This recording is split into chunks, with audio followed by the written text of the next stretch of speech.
ఏ నామం స్మరిస్తే ఎటువంటి ఫలితం కలుగుతుంది? నరసింహాన్ని స్మరిస్తే మీ శత్రువులపై మీదే విజయం.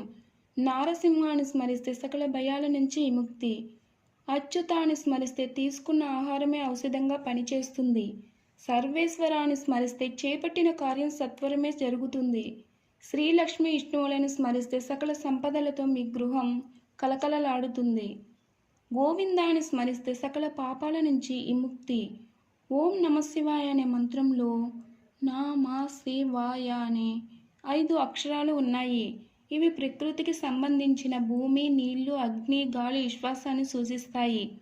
ఓం నమశివాయ అనే మంత్రాన్ని శ్రద్ధాభక్తితో స్మరించడం వలన మనసు ప్రశాంతంగా, నిర్మలంగా ఉంటుంది.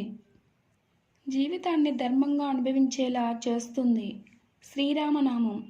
ఈ నామమైన పలికితే ఆ నామం యొక్క దేవుడు మాత్రమే పలుకుతాడు. అదే శ్రీరామ అనే నామంలో రాముడు ఒక్కడే పలుకుతారు అనుకోవడం పొరపాటు. శ్రీరామ అనే నామం స్మరిస్తే 6 దేవతలు పలుకుతారట.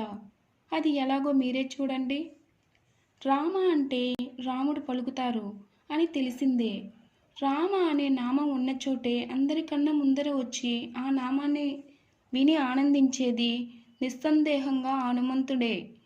శ్రీ అంటే మహాలక్ష్మి, రా అంటే విష్ణువు.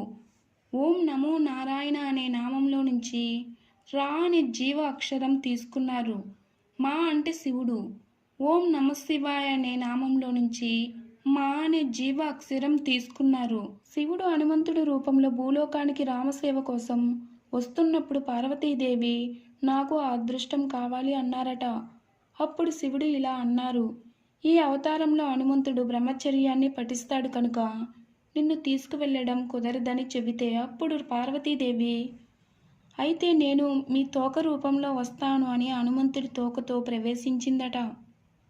మరి రామ అన్నప్పుడు హనుమంతుడు వచ్చినప్పుడు శివుడితో పాటు పార్వతీదేవి కూడా వస్తుంది కదా. రాముడు, హనుమంతుడు, లక్ష్మి, విష్ణువు, శివుడు, పార్వతి యొక్క నామం పలుకుతూ 6 దేవతలు వచ్చి ఆశీర్వదించగలరని గమనించండి. శ్రీరామ రామ అని అంటూనే ఉందాం. మన ఈ మానవ జన్మను తరిద్దాం. జగన్మాత అని స్మరిస్తే సకల అరిష్టాల నుంచి విముక్తి. కృష్ణ కృష్ణ అని స్మరిస్తే కష్టాలు తొలగిపోతాయి. జగజ్జనని అని స్మరిస్తే సర్వ భయాలు తిరిగి ప్రశాంతత వస్తుంది.